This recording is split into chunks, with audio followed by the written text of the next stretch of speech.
First of all, I'd love to welcome you all and say thank you very much for your interest. I hope 2021 has started off well for you guys. And we're pleased to continue to explore social pedagogy concepts and to explore how they can help us at ongoing, turbulent, chaotic, troubling times. We're probably all still in lockdown at the moment, and I can see that quite a few of the beards are getting longer with the guys as lockdown continues and all of that. So yeah, we're still here to have these kinds of discussions, and today we're particularly excited to be joined by Simon Taylor from Derbyshire County Council, by Maggie Bagley, who is a graduate of the MA in Social Pedagogy Leadership, and by Cara O'Neill from the Social Pedagogy Association to explore nonviolent communication as such. Now, I'll need to just remind you that we're recording all of the webinars so that we can share them through YouTube with people who aren't able to be there live. So I hope that's okay. Basically, the recording just shows whoever is speaking. So if you don't want your picture to be part of it, then just let me know later on, and I'll make sure that if you are saying anything at any point, that we just put another, just put an image over it in the final recording. So if there's any concerns about that, just send me a quick message. We will basically just make a quick start now. I will keep the PowerPoint slides to a complete minimum, just because we want to see each other and want to have more of an active discussion with yourselves. So basically, as I said, we're looking at how can we actually connect to what's alive in people and to nurture kindness and compassion in this way. The webinar structure is very simple. I'll give a super short outline of nonviolent communication in a moment, and then we'll have a fishbowl discussion with Cara, Maggie, and Simon, before we then have about 20 minutes to half an hour for wider exploration of nonviolent communication with all of you. So that's where you can basically join the fishbowl discussion. And at the end, we'll try and kind of bring together the key learning points for practice to round things off. So to begin with, if you aren't super familiar with nonviolent communication, it might just help to quickly remind you of the underpinning ideas and why they're so fundamentally important in social pedagogical practice. We very often talk about the richness of people and the potential and the importance of actually connecting with people around the things that are alive in them, you know, the things that we feel we can make a connection with. So it's important to realize and recognize that behind every behavior that we might see somebody display lies a positive unmet need. So it's not the need itself that they're trying to meet, which is the problem. It's very often that the way people might go about meeting their needs might be conflicting or might be confrontational, might cause conflict for other people. But so that's why it's important that we see beyond somebody's behavior and look at what need are they trying to meet and how can we help them find perhaps better, more socially acceptable, more appropriate ways to meet that need. And Marshall Rosenberg, the founder of Nonviolent Communication, was very much saying that human needs are never in conflict with each other. So he very much started this, or came from this position that we can actually resolve conflicts and we can build more positive relationships with others when we're attuned both with what's alive in us, ourselves, and what's alive in others when we look at and connect around what are the needs and what emotions do those needs kind of bring about. Okay, and I think the important bit here is also that whilst very often nonviolent communication focuses on conflict resolution and has been used in, you know, resolving wars or resolving conflicts, you know, across different communities, resolving conflicts, you know, in a professional context, but also in a personal or private context. You can also use nonviolent communication to build more positive relationships, so it doesn't have to come to a conflict before we use it. It is very much designed to be part of how we communicate with each other and the kind of language we use to make sure that we bring out, we're attuned to what's alive in us. There are 4 steps around how you can frame messages in a way that are non-violent, and I'll hand over to Simon in a moment to talk us through that as part of his experience. And there's a little comic as well that just tries to make the point about you can use this even when you propose to someone else. So as I said, it's not just limited to when there's a conflict. So I'd like to just hand over to Simon Taylor from Derbyshire County Council, who's been very interested in social pedagogy for a very long time now, and been very active in Derbyshire around promoting it, and I don't want to say institutionalizing it, but kind of really developing it within the organization. And yeah, I'll pass on to you, Simon, to say a little bit more about that.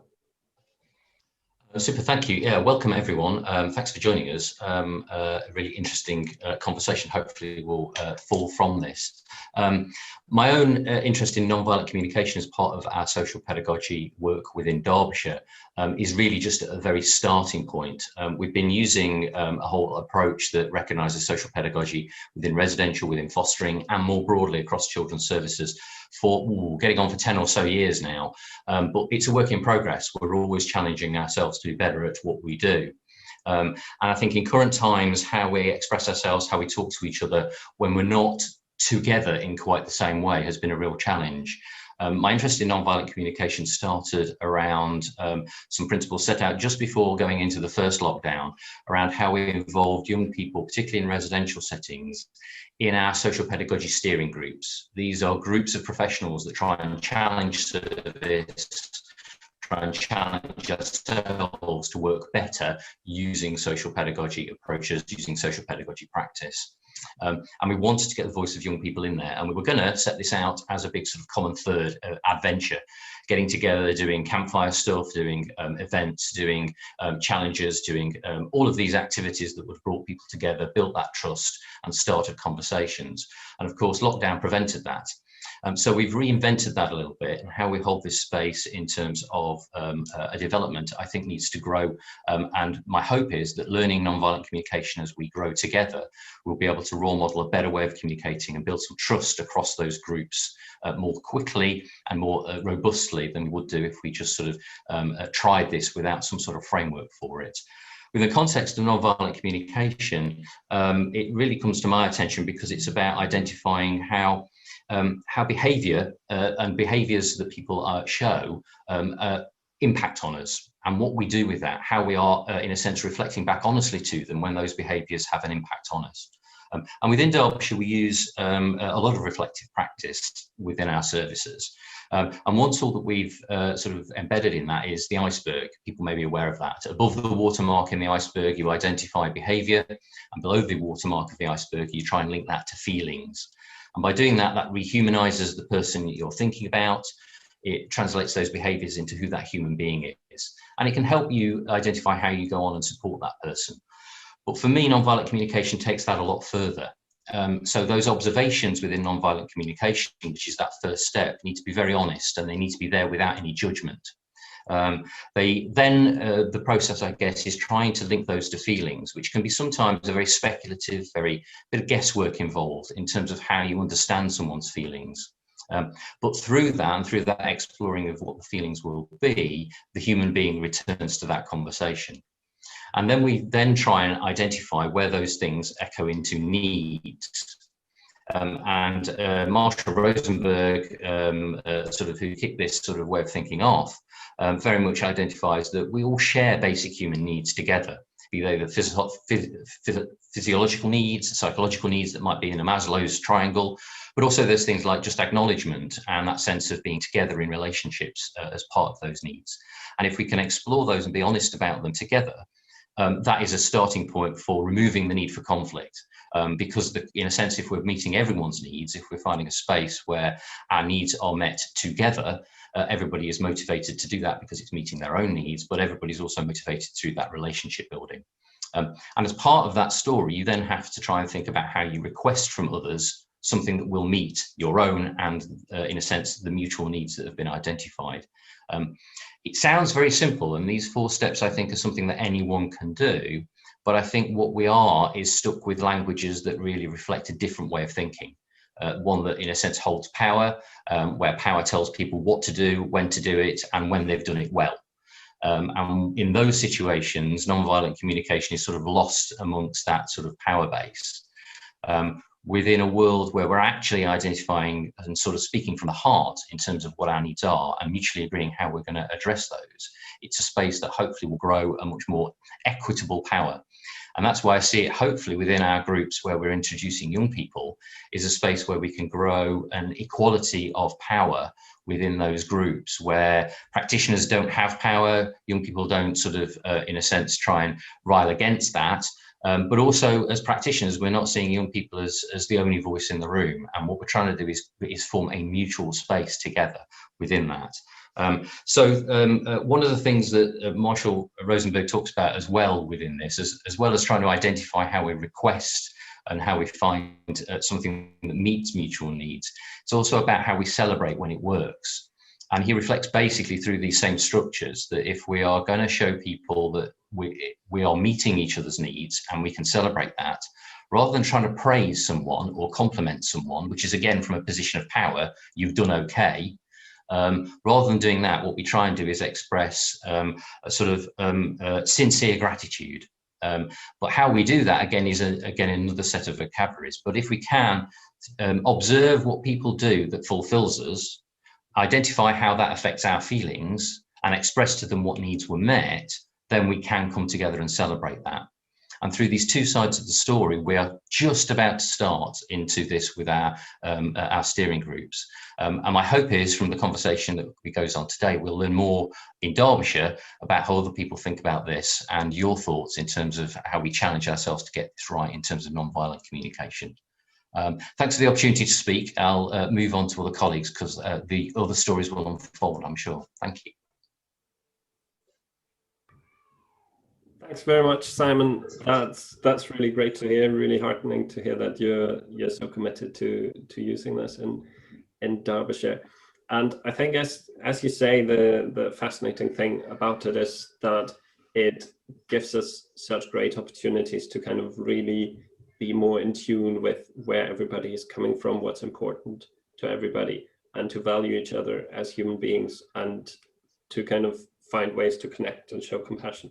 And I think that works particularly well with children and young people who have perhaps not experienced that, who might feel like, actually, I might be in a children's home and I'm stuck there and I'm just looked after by people who do this for the money. So when we have opportunities to kind of share what's important to us, where our emotions come in and what our needs are, we can show them that it's not about the money, it's that we genuinely care about them, and things like that.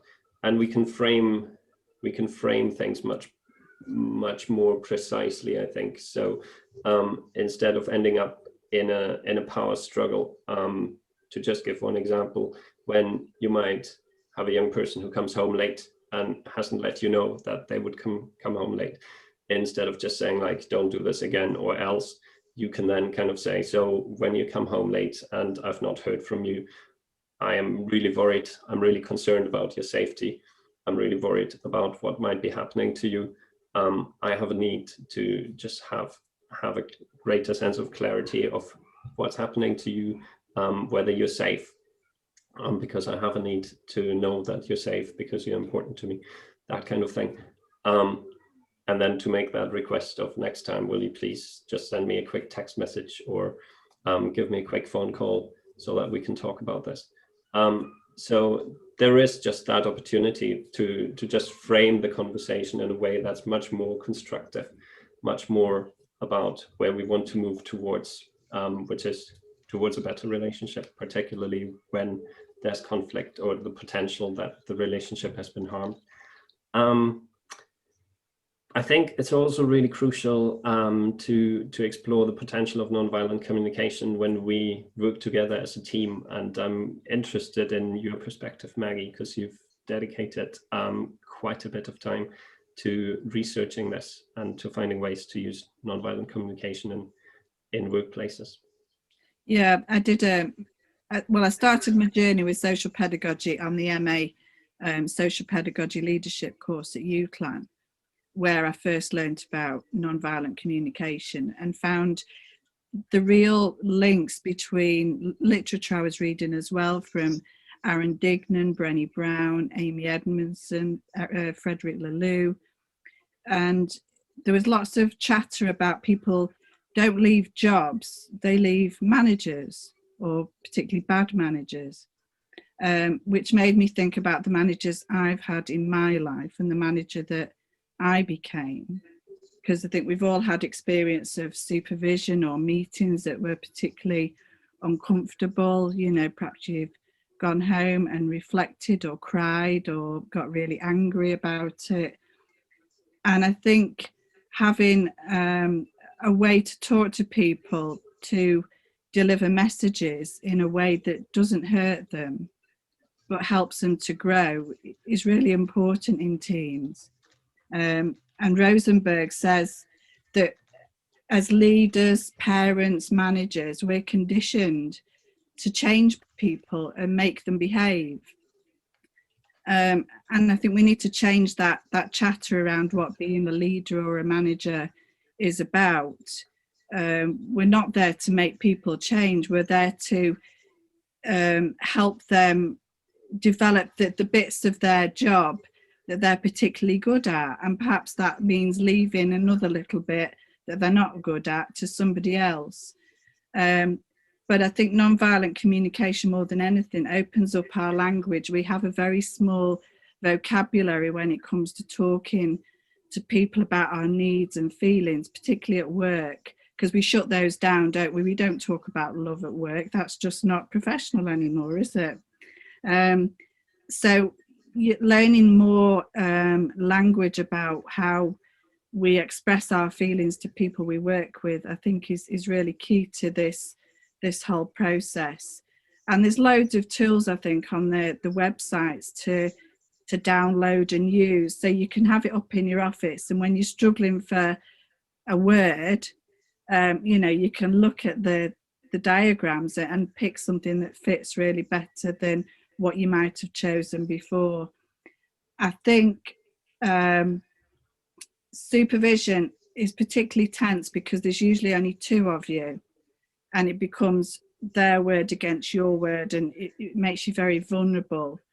And I think speaking truth to power when you feel that you don't have much power is really difficult. So it doesn't become a reflective space in supervision if you feel somebody has power over you. So that learning automatically stops, doesn't it? Because we're scared to have a little bit of a debate, if you like, and query what somebody else is telling us.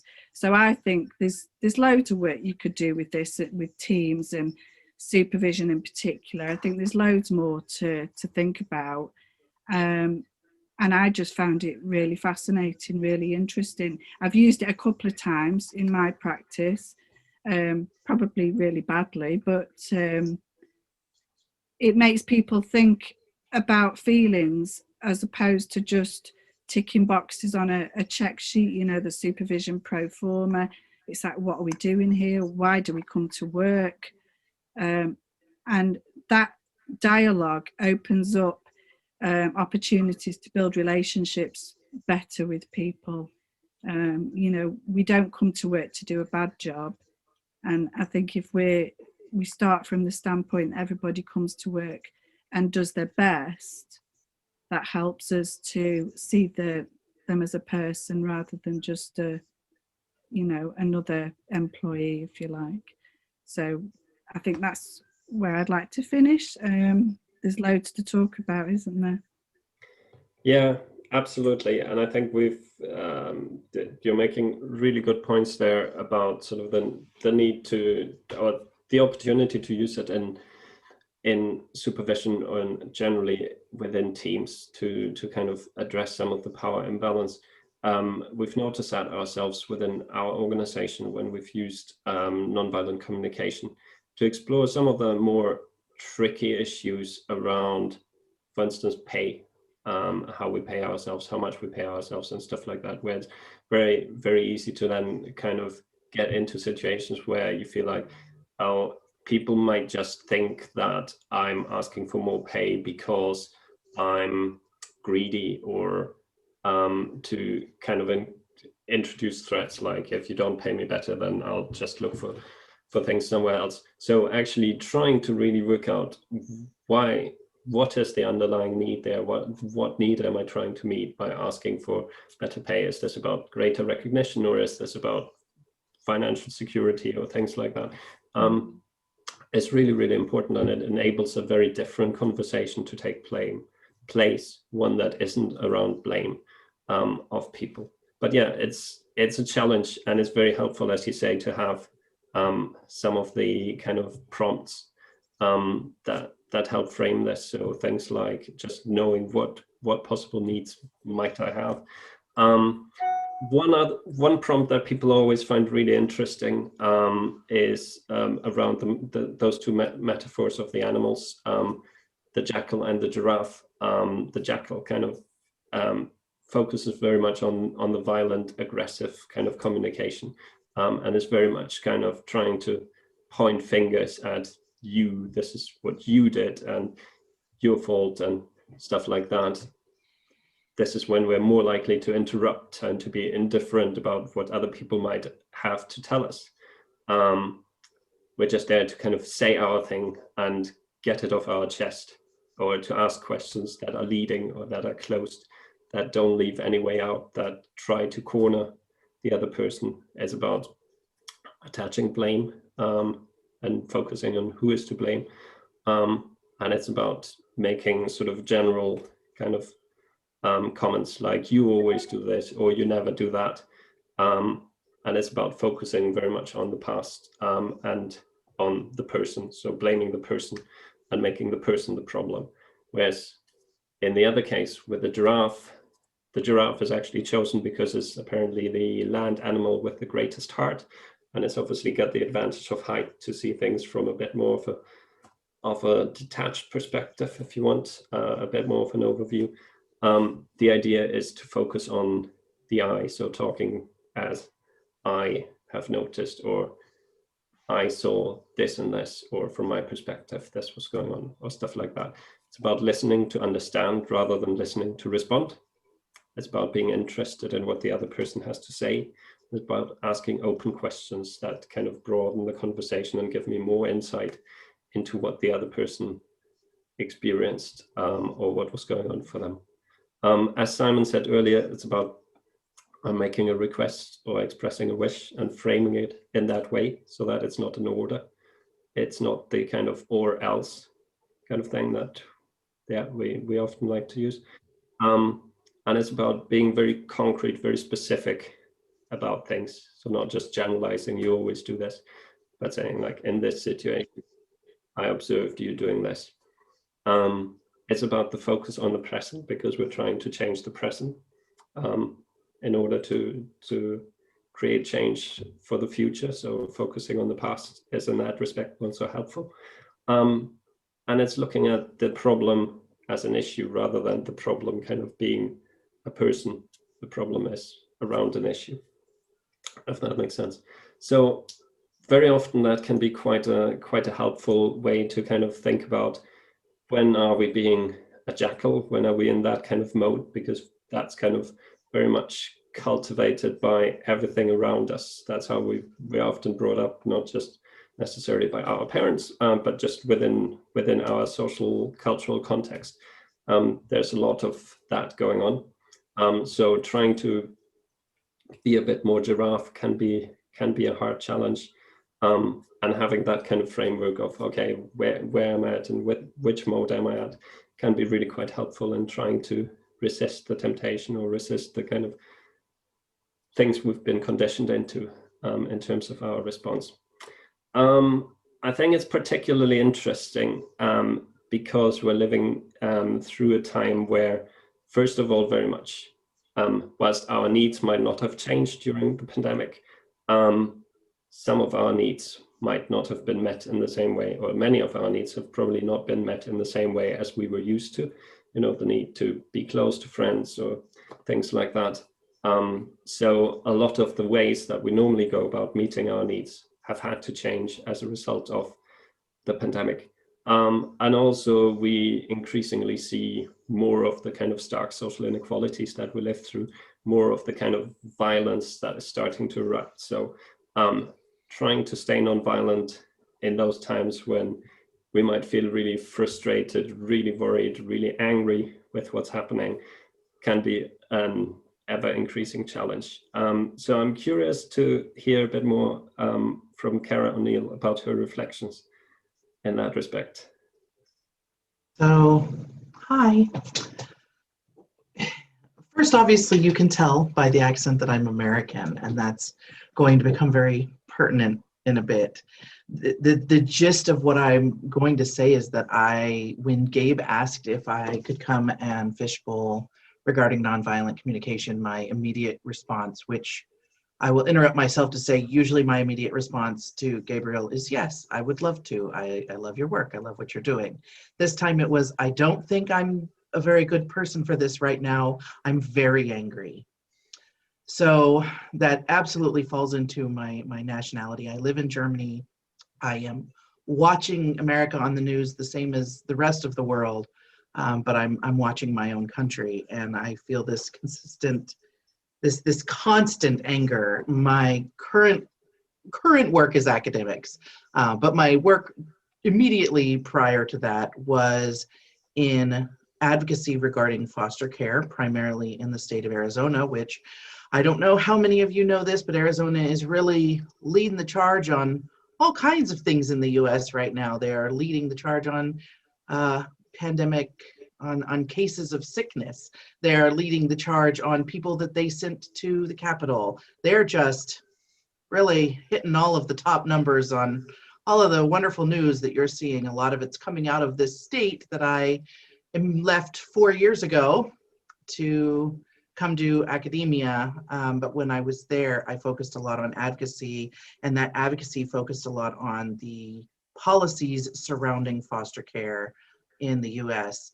And that's very, very pertinent to nonviolent communication, because the state of Arizona is led by a diehard Republican Trump supporting governor, and it is, putting it mildly, to say that we do not see eye to eye in any instance, I don't think at all. And when you get specifically into foster care in Arizona, we have hundreds of children a day being removed from their homes. I mean, the numbers are mind-boggling, and the only way to engage in advocacy, policy advocacy. Now, I'm not talking about marching in the streets or trying to raise awareness. I'm not talking about movements that are becoming mass movements. I'm talking very specifically about how we go into these offices of leaders, lawmakers, professionals, governors, and manage to communicate to them something that is entirely opposite from their belief system, because this particularly the governor of Arizona believes that if a child is in care, in residential care, or removed to a foster home, it must be because the child has done something, which I know even in England and Germany, all over the world, we hear this same line of, well, what'd they do? Why did they get removed? They probably did nothing. But try to convince somebody of that who is way so far privileged and outside of the scope of understanding and care work in any fashion. It is a unique challenge, and that's directly where we get into nonviolent communication. So we can talk a lot about interpersonal communication of I and you, but I and you is much more difficult when you're dealing with actual power structures and hierarchies of those in power. When you're talking directly to the governor, when you're dealing directly with lawmakers, you can say I need all you want. It's not going to, unfortunately, at least in the States, it's not going to get you very far.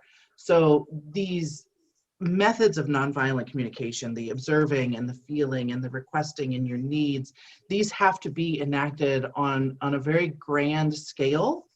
And I think the most important aspect that I've found, or for me, is learning how to be the giraffe and detaching yourself from the situation. You have to be able to share not only your stories of time in residential care or your stories of working with people in residential care, but you have to be able to share stories of very personal events as if they are not personal to you, while maintaining the importance and emotion. So you have to get a very high view. You have to stand very, very far above what you're discussing and find a way to discuss these things, not just calmly, but in a detached manner without detaching from the subject. I don't know if that makes any sense, but it's food for thought, I think, and I hope that it makes a little bit of sense.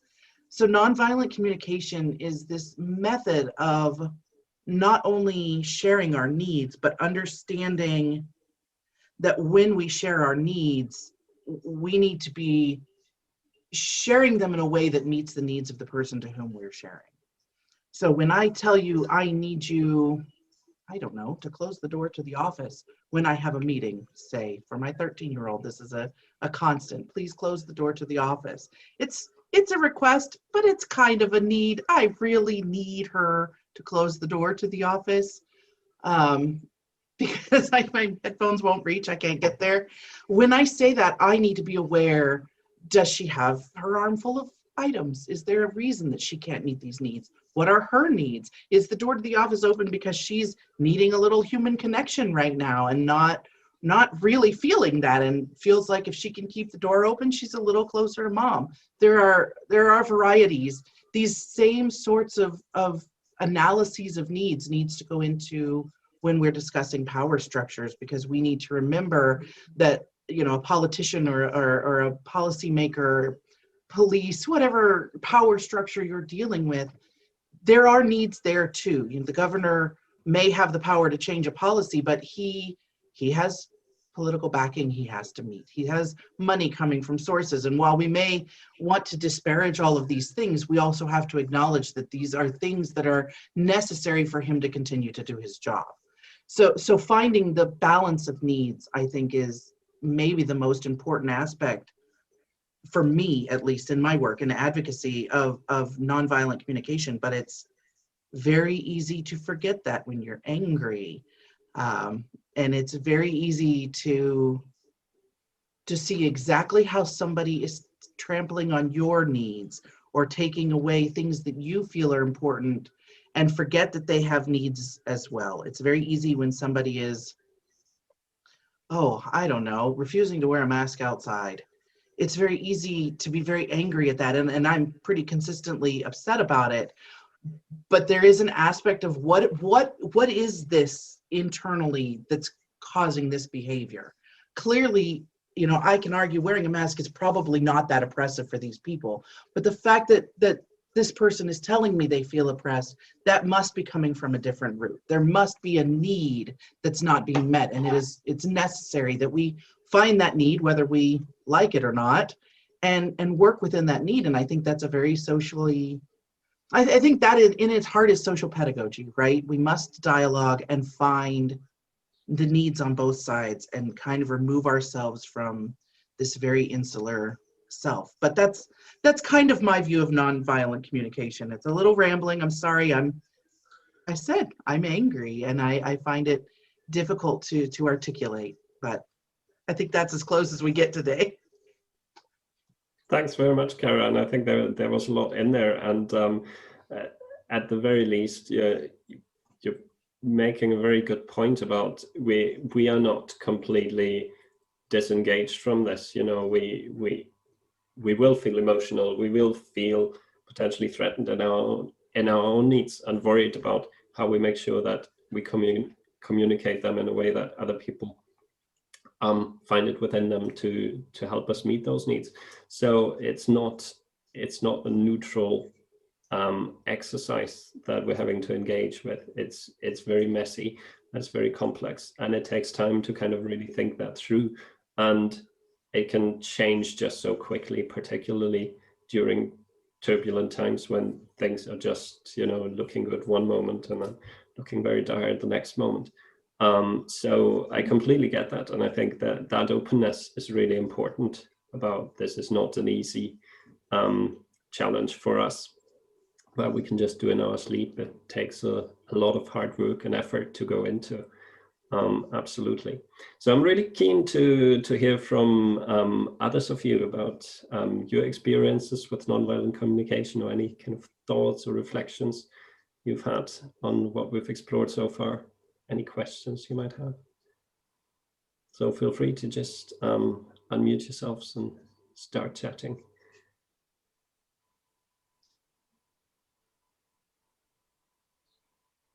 This tends to be the moment that takes a bit of time to encourage people to say something, but we'll bear with you. So, anybody happy to share any thoughts or examples?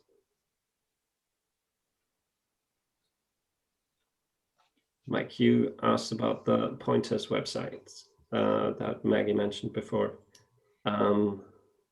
Maggie?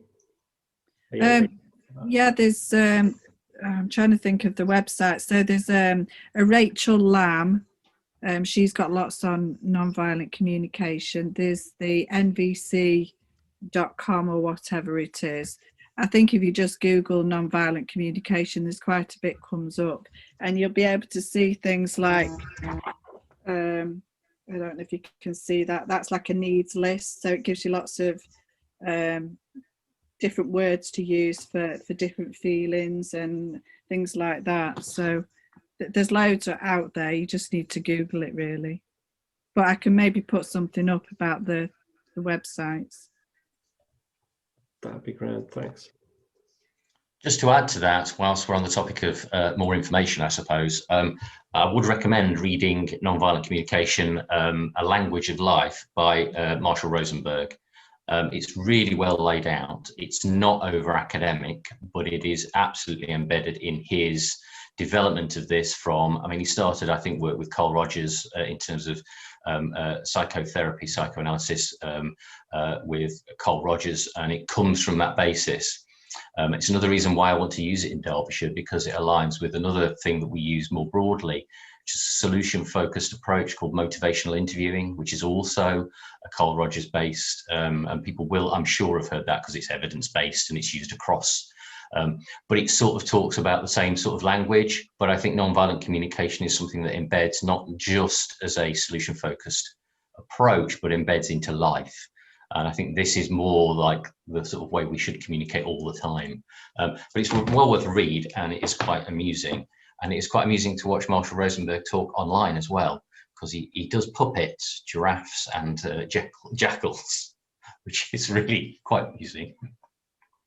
Yeah, absolutely. Yeah, there are lots of YouTube videos, and I think a whole season of podcasts as well, where he talks about nonviolent communication. So in terms of learning more about it, there are loads of free resources, in addition to some of the courses that you can then undertake to become a licensed facilitator and things like that.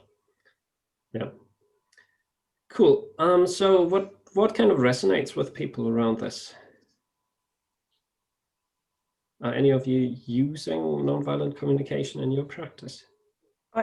Hiya, my name's Victoria. I'm a social worker working with a youth offending service in London. And I've heard the term bandied around mainly by CAMS practitioners, but actually this is my first kind of proper introduction to it today.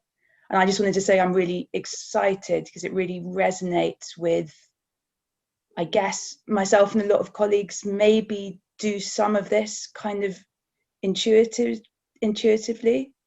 But it's really helpful to, I guess, do more sort of targeted thinking around it and pick up new tools and ideas. And I'm going to have a look on some of these websites and circulate it amongst my colleagues, but also some of what the quotes someone gave about people leaving managers and not jobs, and some of those discussions around kind of things that might happen in supervision does resonate quite painfully. And I was reflecting that it's a shame that all managers in social care kind of settings don't have to have this kind of training, actually probably in most settings. Yeah, and that it's not kind of taught in schools necessarily. So we go through a world that is very often based on judgments and interpretations rather than observations to begin with, and it's not necessarily very good to kind of help us keep attuned with our feelings and emotions and what's really going on for us. And because you mentioned youth offending services, I think that's particularly crucial, because obviously those young people will have gone through a system where they've been judged for what they did, very often where the behavior they've displayed is kind of equated with, you are a bad person, you are a threat to society, or all of those kinds of labels that tend to get thrown around. And of course, that's really hard for them to kind of, what do you do with this? It doesn't give you much to kind of work with, much to kind of change. And very often, once you've kind of been described as the class bully or whatever, you're kind of almost expected to behave in that role. So doing something different is becoming increasingly complicated as you go along. I know that Marshall Rosenberg did a lot of work with people in prisons to kind of really try to help them kind of understand what they did and what were the emotions behind it and what was the need behind it and what could they kind of do when they get out on parole to kind of meet those needs, because obviously those needs have not gone away just because you might have, been incarcerated for a while. And so to help them kind of think about what is alive in them, what are their emotions, and how can they make sure that when they get angry, they don't just lash out. How can they remember that anger, for instance, is a secondary emotion?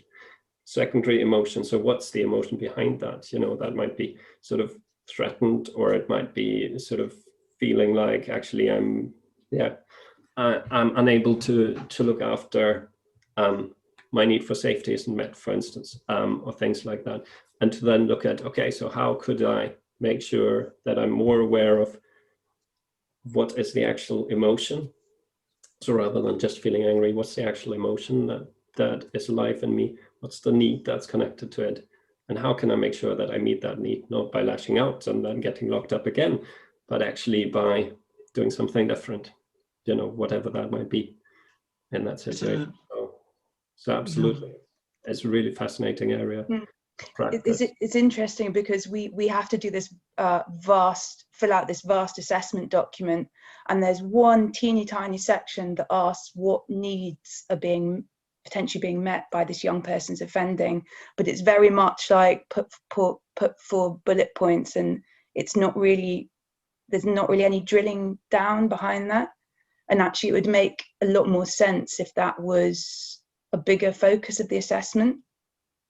And actually we have weekly reflective case discussions, and perhaps it would be helpful for me to suggest that we include that as one of our regular questions to ask ourselves. It's probably the kind of thing that we do touch upon, but maybe not in a focused enough kind of way. There's an interesting point in nonviolent communication about needs also, that Maslow's hierarchy, it is a hierarchy, and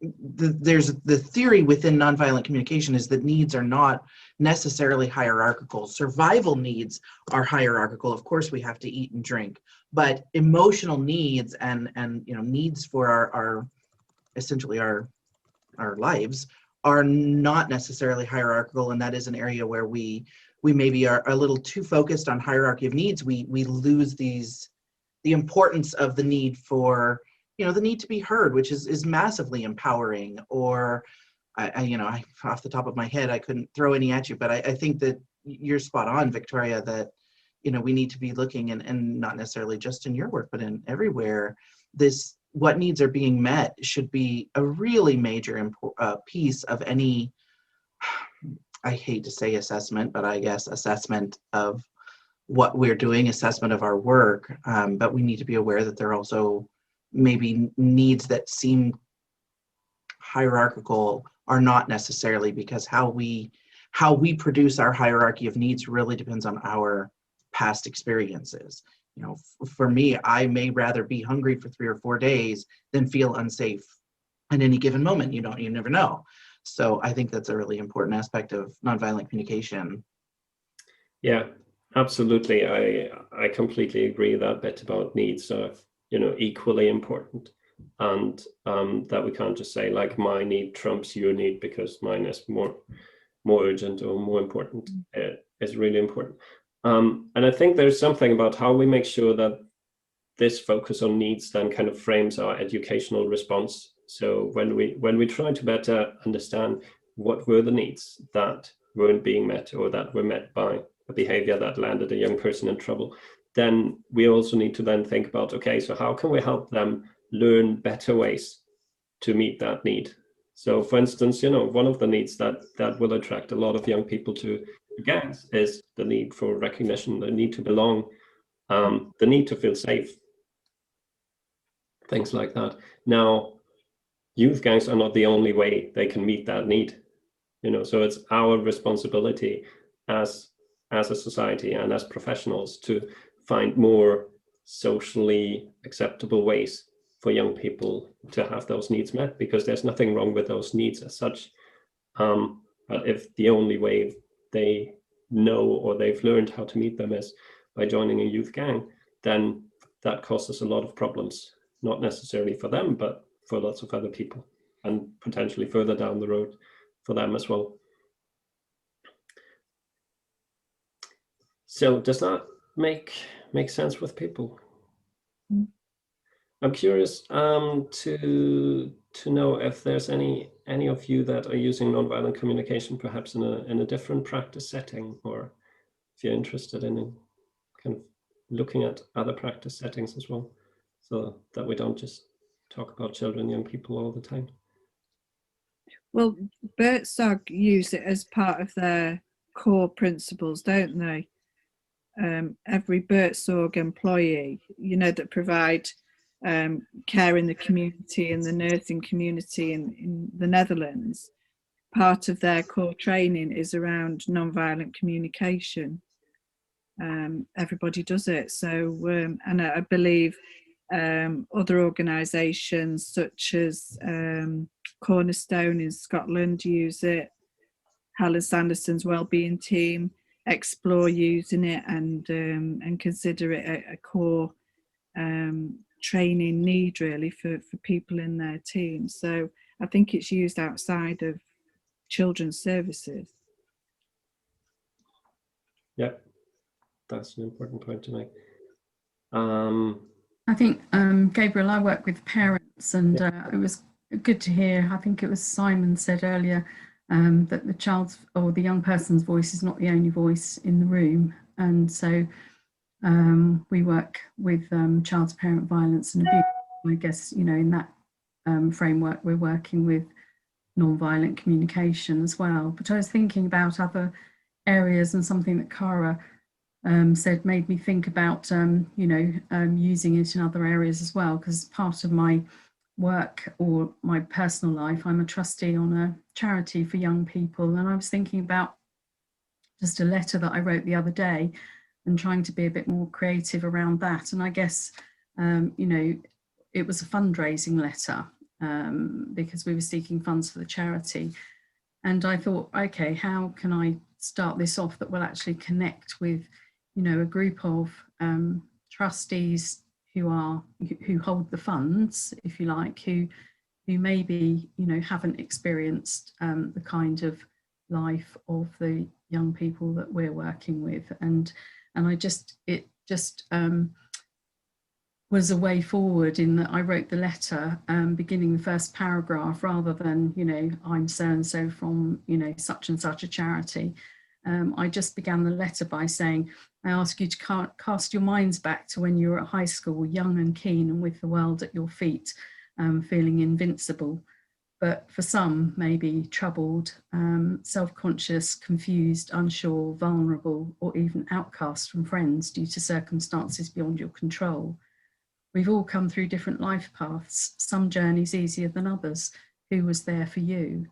And I just thought that is a way of kind of, somebody mentioned telling the story earlier on, and I was trying to capture maybe just a little bit of the story there that may connect with people, that would think, actually, yeah, maybe that was a little bit of my life, but actually I'm in a different place now, or maybe that was and for me, it just made me connect with other ways in which we could use that non-violent communication that may be helpful. And you've talked a lot about language and the things that we've grown up with, perhaps, and the importance of changing the dialogue around that. And it just led me to think about even things that, you know, the way that we write emails to other professionals, or, you know, letters or reports, or all of those things. It's really important to just you know, filtrate it into all those places, isn't it? Yeah, absolutely. No, those are really lovely examples. Brilliant. Yeah, and you're absolutely right in terms of, yeah, we find violent communication everywhere. So making an effort to look at ways in which we can frame something, particularly when it's perhaps difficult or might be misinterpreted, trying to frame that in a way that is non-violent can be really helpful. Just a quick reflection. As part of the social pedagogy training we do, I talked a little bit about that iceberg approach, and we do that as a little activity. But it's interesting, we do another little activity that explores our role models. And people always talk about the common themes that their role models who've given them that sort of ability to step forward in life, of that unconditional acceptance, that sense of never being judging of them and allowing that space. But it's really interesting. We do other activities, and I think practitioners really do find it quite tricky sometimes to offer thought and views about the world without judgment. It's not something we practice very much, because we're asked to do those judgments all the time. And switching between the world of thinking without judgment, just observing, in a sense, linking things to feelings and needs, is an art of practice. It's something you've got to do all the time. And I fail all the time in doing that. And it's something that I think has to be practiced, reflected upon and grown. And it is tough, even though it's a quite simple, straightforward thing to talk about. It's not easy to do. And I think we're only by doing it together and reflecting on it together can we start to get a language that works effectively within practice groups, teams and beyond. Yeah. Thanks, Simon. Yeah, Mike, you just posted the question about, is there any hard and fast rules to someone using nonviolent communication for the first time, or the perfect guide to follow and get those thoughts flowing? Well, there's definitely, I think, those 4 steps that Simon outlined earlier in terms of starting with the observation, the emotions or the feelings that you felt, the need that's connected to that, and the request is quite a good way to try and get into it. And I think, as Simon just said, it takes practice. It's not like you always get it right. And sometimes, even Marshall Rosenberg, I think, gives this example of sometimes when he was asked by his kids on something, he would say, I can either give you a quick answer now and you're not going to like it, or I can think about it and try and frame it in a non-violent way. So sometimes it's just better to try and take some time, so not to respond immediately, or not to kind of go in there and strike when the iron is hot, so to speak, but to just try and get more in tune with yourself. So to give you a very practical example, like when my son is being homeschooled and he spends an hour arguing about why he should not be using a pencil like his teacher asked him to do, but a pen. And finding every argument under the sun or stuff like that.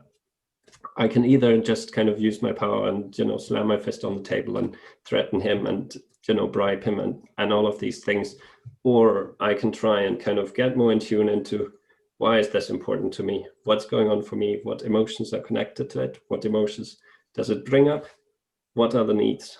And then to try and frame it in that way when I feel like he's ready to actually listen to me, because I can say a lot of things that are just about me saying them to get them off my chest.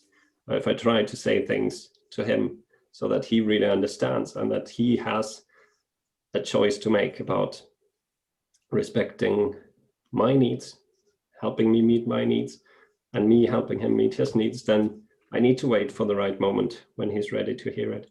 And then I might say things about, you know, why is it, you know, why am I feeling upset, or why am I feeling annoyed or tired of this? And what's the need behind it for me? So, you know, the need for me to feel like, you know, I don't know, to feel respected, to feel heard, or to feel like I'm not wasting his future, or things like that. So, and then I can make the request about, can we please move on?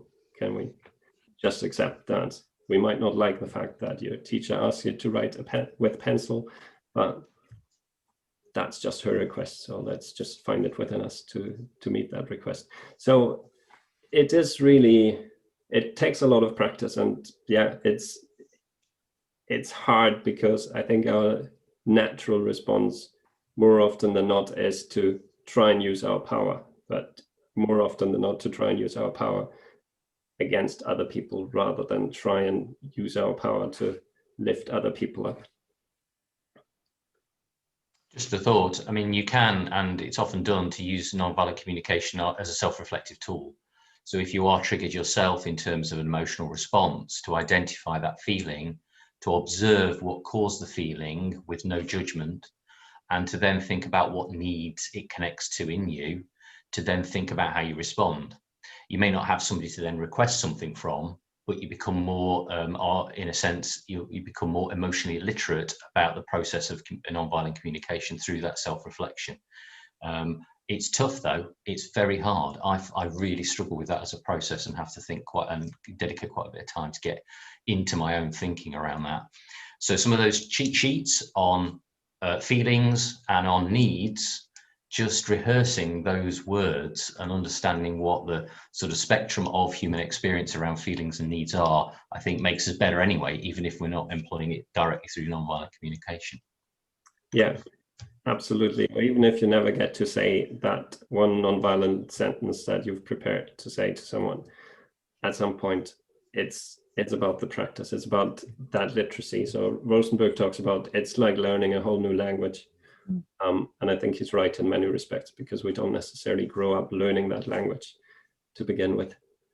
So yeah, we are unfortunately already coming to an end to this webinar. It's been really fascinating. What I would like you to do now, before you sign off, is just share in the chat any kind of key learning points for yourselves. Anything that kind of stood out, anything that you're taking away from the webinar on nonviolent communication.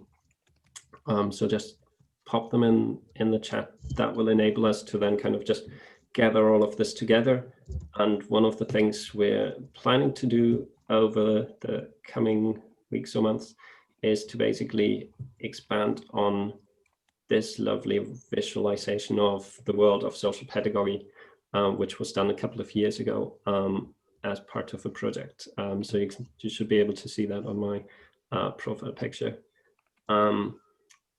It just kind of has a couple of different concepts, but it was just a very, very few concepts, and we're trying to kind of really expand that to something that is more nuanced and can grow as the discourse around social pedagogy in the UK continues to grow. Whilst you're putting things into the chat, I would also like to invite you to our next webinar of this series, which is going to take place on the 26th of February, if I'm not mistaken. Let me just briefly double check it. It is the 26th.